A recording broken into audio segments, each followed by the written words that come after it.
जय हिंद दोस्तों, आप सभी का स्वागत है एक बार फिर से आपके अपने YouTube चैनल यूनिक ज्ञान में। आज हम बीए फर्स्ट सेमेस्टर हिस्ट्री का चैप्टर सेकंड देखेंगे, जिसमें हमें सिंधु घाटी सभ्यता के विषय में पढ़ना है।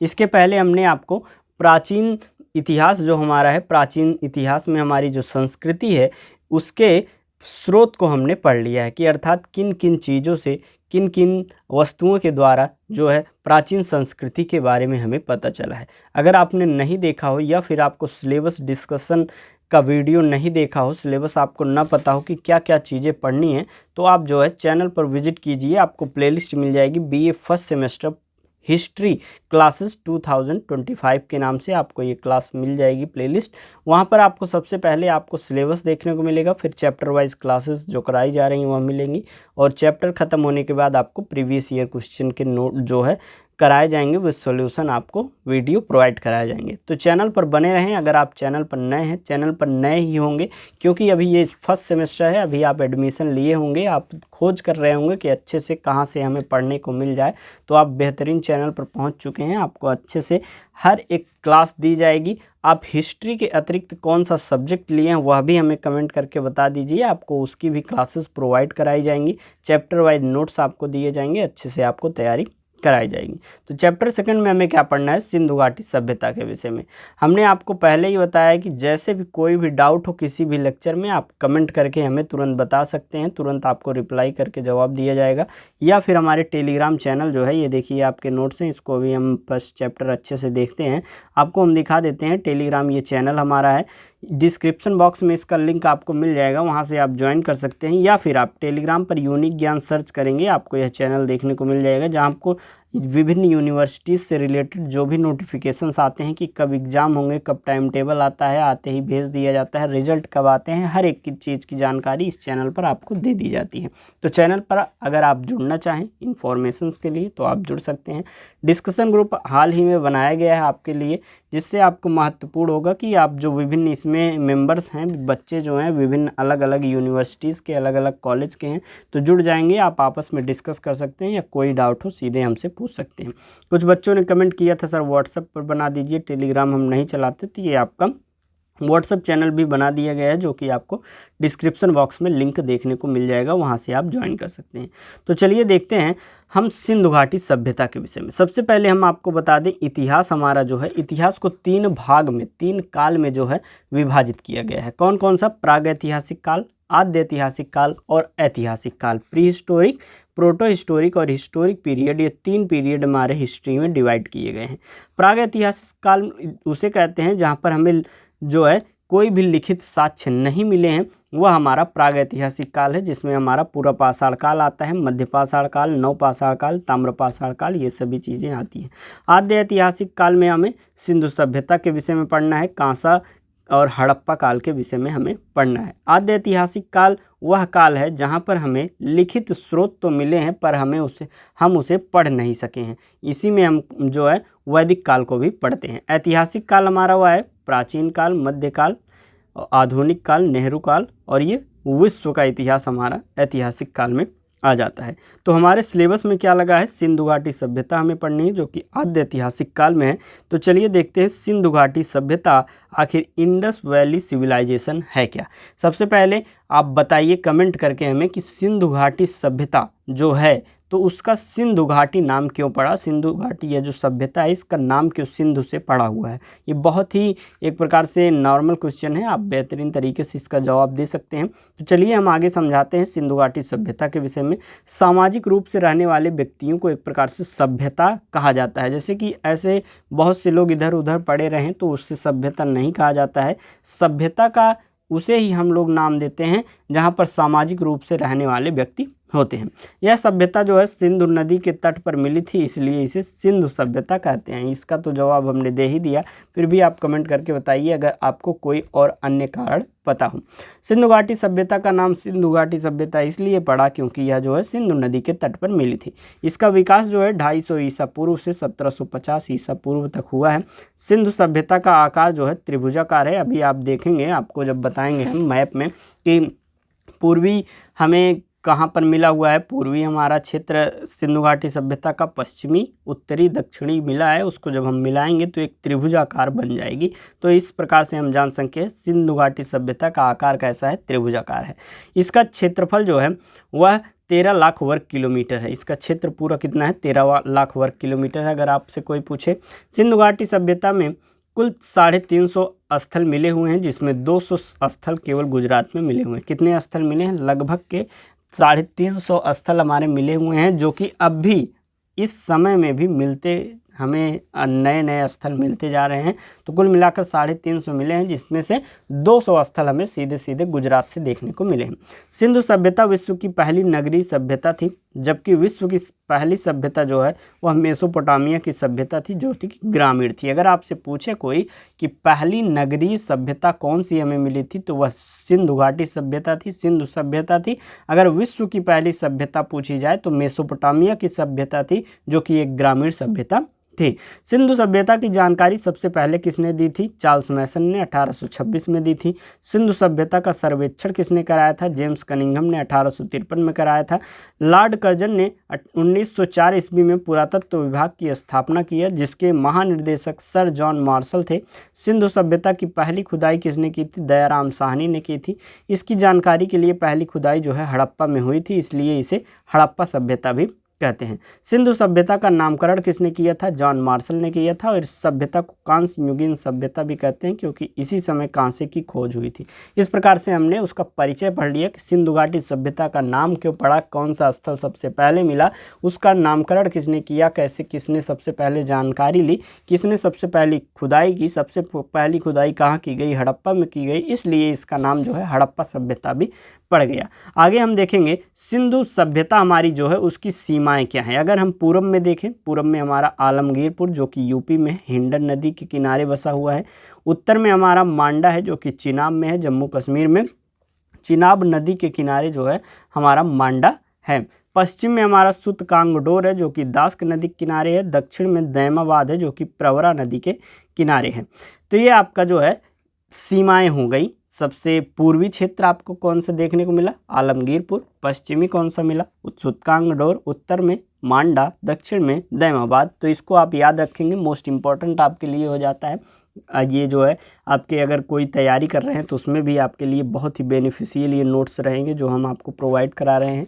अगर हम देखें इसको विस्तार से तो इसकी उत्तरी सीमा क्या है, कश्मीर के मांडा में है जो कि चिनाब नदी के तट पर स्थित है। इसकी खुदाई किसने की थी, जगपत जोशी ने की थी, जो कि 1982 ईस्वी में किया गया था। दूसरा है हमारा पूर्वी सीमा जो कि उत्तर प्रदेश के आलमगीरपुर में थी, जो हिंडन नदी के किनारे थी। यज्ञदत्त शर्मा के नेतृत्व में इसका उत्खनन हुआ है। तीसरा है इसकी दक्षिणी महाराष्ट्र के दैमाबाद में जो है प्रवरा नदी के तट पर, और यहाँ से धातु का एक रथ जो है इक्का गाड़ी हमें प्राप्त हुआ है। पश्चिमी सीमा पाकिस्तान के सुतकांगडोर में थी जो कि दास्क नदी के तट पर थी। इस प्रकार से हमने सीमाएं भी देख लिया। अब चलिए हम देखते हैं हमारा पहला स्थल कौन सा था, हड़प्पा।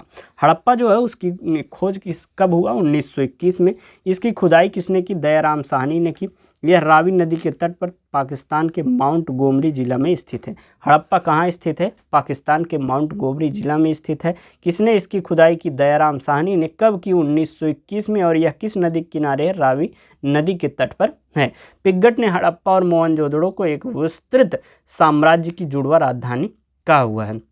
हमें हड़प्पा से क्या क्या चीज़ें मिली, हड़प्पा से हमें कुम्हार का चाक मिला, श्रमिक आवास मिला, अन्नागार मिला, मातृदेवी की मूर्ति, लकड़ी की ओखली, लकड़ी का ताबूत, RH-37 कब्रिस्तान मिला, एक सींग वाला जानवर मिला, हाथी के कपाल मिले, स्वास्तिक चिन्ह मिला और स्त्री के गर्भ से निकला हुआ पौधा जिसे उर्वरता का देवी माना गया है। ये सभी चीज़ें हमें कहाँ से मिली, हड़प्पा से मिली हुई थी। चांदी का सर्वप्रथम प्रयोग जो है हड़प्पा सभ्यता के लोगों ने किया हुआ था। दूसरा हमारा स्थल है मोहनजोदड़ो, जिसकी खोज कब हुई, 1922 में हुई। इसकी खुदाई जो है कब हुई, 1922 ईस्वी में। किसने की, राखलदास बनर्जी जी ने मोहनजोदड़ो की खुदाई की। यह पाकिस्तान के लरकाना जिले में स्थित है और यह सिंधु नदी के तट पर स्थित है। यह सिंधु सभ्यता का सबसे बड़ा शहर है, कौन सा, मोहनजोदड़ो। मोहनजोदड़ो की सबसे प्रमुख विशेषता उसकी सड़कें थी जो सीधी दिशा में एक दूसरे को समकोण पर काटती थी हुई नगर को वर्गाकार तथा चतुर्भुजाकार वर्गखंडों में एक प्रकार से विभाजित करती थी। यह जो है रोड ऐसे समकोण पर एक दूसरे को काटते थे। उससे क्या होता था कि इधर की हवाएं चलती थी तो ये रोड साफ़ हो जाता था, इधर की हवाएं चलती थी तो ये रोड साफ़ हो जाता था। एक प्रकार से बेहतरीन व्यवस्था जो थी, इसीलिए तो इसे नगरी एक प्रकार से कहा गया है, नगरी समाज कहा गया है मोहनजोदड़ो को। आगे हम देखेंगे मोहनजोदड़ो क्या सिंधु घाटी सभ्यता को पूर्व जो मोहनजोदड़ो में क्या क्या चीज़ें मिली। स्नानागार मिला, अन्नागार मिला, जो कि सबसे बड़ा अन्नागार पूछा जाए तो वह मोहनजोदड़ो मिला। अन्नागार हालांकि हड़प्पा में भी मिला हुआ है। पुरोहित आवास यहाँ पर मिला, सूती वस्त्र के निशान मिले। सबसे चौड़ी सड़क कहाँ पर मिली? मोहनजोदड़ो में। सभागार था यहाँ पर, पशुपति शिव का यहाँ पर मूर्ति थी, कांसे की नर्तकी की मूर्ति थी, तांबे का ढेर था और घर में कुआं जो है कहाँ पर था? मोहनजोदड़ो में। हर एक पॉइंट आपके लिए बहुत ही ज़्यादा ज़रूरी है, बस नोट करते रहें आप। या फिर नोट्स प्राप्त करने के लिए आपको और एक सूचना दे दी जा रही है। आपको पता होगा चैप्टर फर्स्ट आपने अगर देखा हो तो आपके लिए ये कोर्स लॉन्च किए गया है मात्र और मात्र 25 रुपये में। आपको जो है यह पूरा चैप्टर वाइज नोट्स जैसे जैसे क्लास होती रहेंगी, क्लासेस के आपको लिंक दिए जाएंगे, साथ ही साथ जो है उसके नोट्स भी दे दिए जाएंगे चैप्टर वाइज। तो आप वहाँ से आपको नोट नहीं करना पड़ेगा, जब मन चाहे आप जो है ग्रुप खोलेंगे। मात्र आपको क्या करना है, इस व्हाट्सअप नंबर पर मैसेज करना है। व्हाट्सअप नंबर पर मैसेज करेंगे, आप बताएंगे कि मैं इस यूनिवर्सिटी से हूँ, मेरा नाम ये है, और आप यहाँ से सिलेबस देख के जाइए। जब सिलेबस सेम हो तभी मैसेज करिए, जिससे आपको जो है कोई भी डाउट ना रहे। तुरंत आपको एक QR कोड दिया जाएगा। QR कोड पे आपको जो है मात्र 25 रुपये पेमेंट करने होंगे। जिस भी विषय के ग्रुप में जोड़ना चाहें आप बता देंगे, आपको उसमें जोड़ दिया जाएगा। और चैप्टर वाइज क्लासेस और नोट्स, फिर प्रीवियस ईयर लास्ट 3 ईयर के क्वेश्चन पेपर विद सोल्यूशन दिए जाएंगे, और मोस्ट इंपॉर्टेंट क्वेश्चन के सीरीज जो भी आएगी उसका नोट्स दिया जाएगा। तो एक प्रकार से बेहतरीन तैयारी किसी एक विषय की आप करना चाहें तो मात्र 25 रुपये में कर लेंगे। आप अगर तीनों सब्जेक्ट की करना चाहें तो आप 75 रुपये लगेगा, आप पेमेंट कर दीजिए, तुरंत आपको तीनों ग्रुप में जोड़ दिया जाएगा। आपका माइनर में भी जोड़ना चाहें तो उसमें भी जोड़ लीजिए। तो आप मात्र 25 रुपये में बेहतरीन तैयारी यहाँ पर कर सकते हैं। इसके लिए आपको बहुत ही स्पेशल ऑफर मान लीजिए मिला हुआ है। 25 रुपये आपके लिए बहुत ज़्यादा नहीं है। अगर आप चाहें तो जुड़ सकते हैं, या फिर क्लासेस जो कराई ही जा रही हैं यूट्यूब पर, उसका आप जो है हैंड रिटन नोट्स बनाते रहिए और अच्छी तैयारी करते रहिए। आगे हम देखेंगे हमें क्या क्या चीज़ें मिली मोहनजोदड़ो में, हमने देख ही लिया, लेकिन आगे हम देखेंगे मोहनजोदड़ो जो शब्द है उसका अर्थ क्या होता है? मृतकों का टीला होता है। मोहनजोदड़ो का अर्थ क्या होता है? मृतकों का टीला होता है। किंतु यहाँ से कब्रिस्तान नहीं मिला है, बल्कि एक ही स्थान पर कंकाल का ढेर मिला है। यह कंकाल क्षतिग्रस्त है, जो बाह्य आक्रमण को दर्शाता है। एक प्रकार से एक ही जगह पर इतना ज़्यादा कंकाल मिला हुआ है, तो उससे क्या पता चलता है कि यहाँ पर आक्रमण हुआ था किसी भी प्रकार का, और सबको मारा गया था, क्योंकि उनके जो कंकाल थे वह क्षतिग्रस्त थे। तो इस प्रकार से पता चलता है कि मोहनजोदड़ो समाप्त कैसे हुआ, वहाँ पर जो है आक्रमण, बाह्य आक्रमण कोई हुआ था। आगे देखेंगे मोहनजोदड़ो का विशाल अन्नागार जो है सिंधु सभ्यता का सबसे बड़ा भवन या इमारत जो है माना जाता है। स्वास्तिक मुहर आपसे पूछा जाए तो सर्वाधिक मोहनजोदड़ो से मिला है। हालांकि हमने आपको बताया कि हड़प्पा में भी कुछ स्वास्तिक मुहर मिले हुए हैं, परंतु मोहनजोदड़ो में सबसे ज़्यादा मिले हुए हैं, जिसका निर्माण जो है सिलखड़ी से हुआ है। अगला हमारा स्थल है सुतकांगडोर, जिसकी खुदाई 1927 में हुई। इसकी खुदाई किसने की? आर स्टाइन ने किया। यह सबसे पश्चिमी स्थल है जो दास्क नदी के किनारे है। यहाँ से बंदरगाह मिले हुए हैं। चनुदड़ो की बात करें तो इसकी खुदाई 1931 में गोपाल मजूमदार ने की थी। यह पाकिस्तान के में जो है सिंधु नदी के तट पर स्थित है। यह एक मात्र शहर है जो दुर्ग रहित है। यह एक औद्योगिक शहर था। यह एक मात्र पूरा स्थल है जहाँ से वक्राकार ईंटें जो हैं वह मिली हुई हैं। चनुदड़ो से बात करें तो क्या क्या चीज़ें मिली हुई हैं? सौंदर्य सामग्रियाँ मिली हैं। मनका मिला है, गुड़िया, सुई धागा, बिल्ली का पीछा करता हुआ कुत्ता का पद मिला है चनुदड़ो से, और अलंकृत ईंटें भी यहाँ से मिली हुई हैं। अब आपको एक ट्रिक की बात बताएं कि जो भी सिंधु घाटी सभ्यता का स्थल है उसमें अगर दड़ो या कोट लगा हो तो वह सभी स्थान कहाँ पर पाए गए हैं? पाकिस्तान में। जैसे कि चनुदड़ो, वालाकोट, मोहनजोदड़ो, डावरकोट, जुरीदजोदड़ो या कोट दीजी, ये सभी स्थल कहाँ पर हैं? आप एक ट्रिक के माध्यम से याद कर सकते हैं कि जिसमें भी कोट या दड़ो लगा हुआ हो वह पाकिस्तान में स्थल या पाया गया है। आगे हम देखेंगे रोपड़ के विषय में। रोपड़ हमारा स्थल है जो कि 1953 में इसकी खोज हुई। इसकी खुदाई यज्ञदत्त शर्मा ने कब की? 1953 ईस्वी में कि यह पंजाब के सतलज नदी के किनारे स्थित है। इसका आधुनिक नाम क्या है? रूपनगर। यहाँ मानव के साथ साथ उसके पालतू जानवरों का कुत्ता भी साक्ष्य मिला हुआ है। और ऐसा ही शव जो है नवपाषाण काल में जम्मू कश्मीर के बुर्ज होम में मिला हुआ था। आगे देखेंगे अगला हमारा है बनावली। इसका नाम ही बनावली है, लेकिन एक्सेप्शन था ये एक प्रकार से सिंधु घाटी सभ्यता में। कैसे, ये आपको भी पता चलेगा। इसकी खुदाई जो है 1973 ईस्वी में रविंद्र सिंह ने किया हुआ था। यह हरियाणा में स्थित है।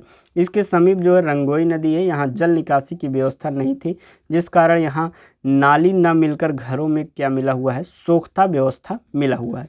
यहाँ की सड़कें जो हैं टेढ़ी मेढ़ी थी, अर्थात सड़कें नगर की तारांकित भागों में विभाजित हुई थी। अर्थात देखिए, मोहनजोदड़ो या हड़प्पा हर एक जगह पर आपको जो है सीधी सड़कें मिली हुई हैं, जो एक दूसरे को 90 डिग्री पर समकोण पर काटती हैं। लेकिन बनावली में जो है रोडें जो हैं तिरछी मिर्ची ऐसे मिली हुई हैं।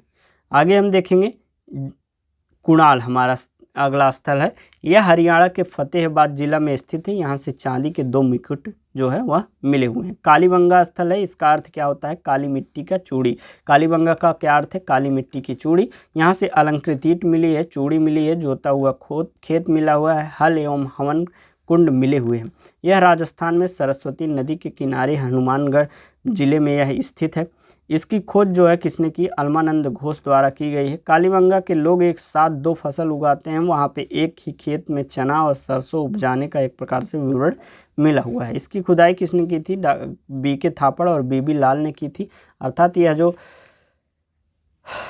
कालीबंगा है, इसकी खुदाई किसने की थी, बीके लाल और बीके थापड़ ने। बीके लाल और बीबी थापड़, बीके थापड़ और बीबी लाल ने किए हुए। लगातार आपकी लगभग 5 क्लासेस अभी बना चुके हैं अलग अलग सेमेस्टर की। तो एक प्रकार से गला जो है, मुंह जो है सूख गया है, तो उससे जो है आवाज़ जो है आपको देखने को मिल रही है बदलाव, लेकिन कोई बात नहीं। चलिए आगे देखते हैं धौलावीरा के विषय में। धौलावीरा जो स्थल है यह गुजरात में स्थित है। यह सिंधु सभ्यता का सबसे बड़ा स्थल है। इसकी खुदाई सर्वप्रथम किसने की थी, जेपी जोशी ने 1967 में किया था, एवं पुनः इसकी खुदाई जो है रविंद्र सिंह बिष्ट द्वारा की गई थी 1990 से 91। अर्थात आपसे अगर पूछा जाए कौन सा सिंधु घाटी सभ्यता का स्थल है जिसकी खुदाई 2 बार हुई है, तो वह कौन सा है, धौलावीरा है। यह गुजरात तथा पाकिस्तान दोनों में आपका फैला हुआ है। भारत में स्थित सबसे बड़ा स्थल राखीगढ़ी था, जो हरियाणा में एक प्रकार से है। अगला हमारा है लोथल सुरकोटदा। इसके बाद हम देखेंगे लोथल। सुरकोटदा जो है वह गुजरात में स्थित है। इसकी खुदाई जगपति जोशी ने करवाया था। यहाँ से कलश सावधान और घोड़ों की हड्डी मिली है। यहाँ छोटे बंदरगाह भी एक प्रकार से मिले हुए हैं। लोथल के विषय में जाने तो इसकी खुदाई रंगनाथ राव ने भोगवा नदी के किनारे अहमदाबाद गुजरात में किया। यह सिंधु सभ्यता का बंदरगाह स्थल था। यहाँ से गोदीवाड़ा का साक्ष्य मिला हुआ है। यहाँ फारस की मोहरें मिली हुई हैं, जो विदेशी व्यापार का संकेत है। यहाँ से माप तौल के सामान भी मिले हैं। यहाँ से छोटा दिशा मापक यंत्र मिला है। एक प्रकार से यहाँ से व्यापार होते थे समुद्री रास्तों से, तो उस समय आपको या इसी समय आप देख लीजिए तो दिशा मापक यंत्र का होना जरूरी है, क्योंकि आप समुद्र में जाएंगे फिर उसके बाद आपको रास्ता कुछ दिखाई नहीं देगा, दूर दूर पानी ही पानी दिखाई देगा, तो दिशा देखकर आप चलेंगे। यह एक औद्योगिक शहर था जो लोथल था। इस शहर के घर के दरवाजे जो है सड़कों की ओर खुले हुए थे, क्योंकि यहाँ से व्यापार होता था, तो जो भी गाड़ी या एक्का होता था तो उस पर लादने के लिए रोड की तरफ जो है सड़क इसके खुले हुए थे। यहाँ से युगल सावधान जोड़े में लाश जो है मिला है, जो सती प्रथा का साक्ष्य एक प्रकार से देखने को मिलता है। रंगपुर की बात करें तो यह गुजरात में स्थित है। यहाँ से धान की भूसी मिली हुई है। इतने स्थल थे, किसने खोज किया, कब इसका खुदाई हुई, हर एक चीज़ कहाँ से क्या क्या चीज़ें हमने मिली, यह सभी चीज़ें देख ली हैं।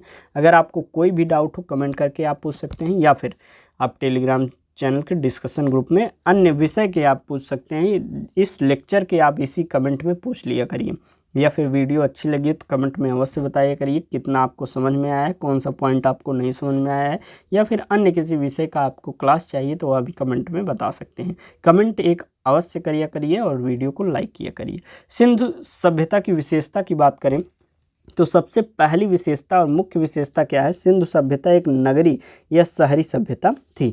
यहाँ की सड़क एक दूसरे को समकोण पर काटती थी तथा ये पूर्व पश्चिम दिशा में थी, जिससे हवा द्वारा सड़क स्वतः साफ हो जाती थी। यह बात सबको पता है, लेकिन आपसे पूछा जाए कि वह कौन सा एक प्रकार से एक्सेप्शन है जो समकोण पर एक दूसरे के रोड को नहीं काटती है, तो वह कौन सा स्थल था, बनावली था।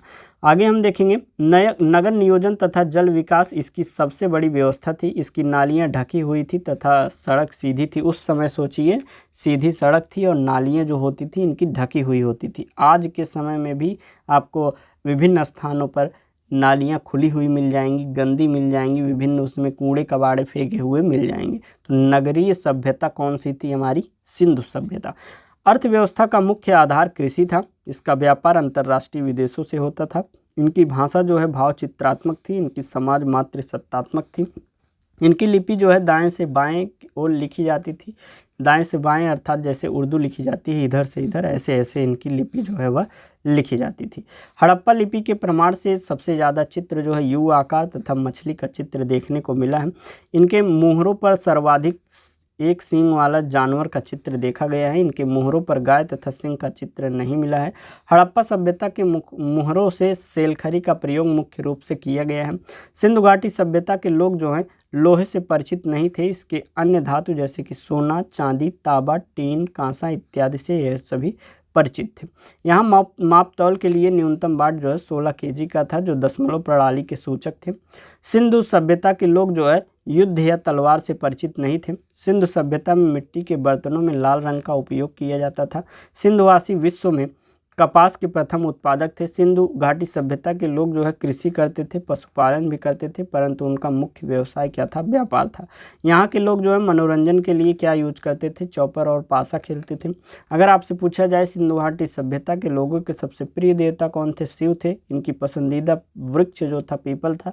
पसंदीदा जानवर जो है सांड या वैसव था, जो कि बसहा बैल कहा जाता है। पसंदीदा पक्षी जो है बत्तख थी। और इनकी आदरणीय नदी कौन सी थी? तो सिंधु थी। ये सभी जानकारी आपको मिल गई है। नेक्स्ट चैप्टर में हम देखेंगे वैदिक सभ्यता के विषय में। ये देखिए आपको एक टेबल के माध्यम से दे दिया जा रहा है कौन सा स्थल कहाँ पर स्थित था, इस समय कहाँ पर है, और इसके उत्खननकर्ता कौन थे, उत्खनन वर्ष कौन था, और कौन सी नदी के किनारे है। यह पूरा आपको टेबल के माध्यम से इसमें जो है PDF में ऐड कर दिया जा रहा है। आपको PDF के द्वारा दे दिया जाएगा। चलिए आगे देखते हैं। आपका ये डिस्कशन ग्रुप है। मिलते हैं नेक्स्ट वीडियो में। आप जैसे कि अगर जुड़ना चाहें नोटिफिकेशंस के लिए इसमें जुड़ सकते हैं। कोई एक प्रकार से ज़रूरी नहीं है। अगर आप चाहें, आपको इन्फॉर्मेशंस चाहिए, डिस्कशन ग्रुप में आपको सहायता लोगों से चाहिए, हमारे द्वारा कोई प्रश्न आपको पूछना हो तो पूछ सकते हैं।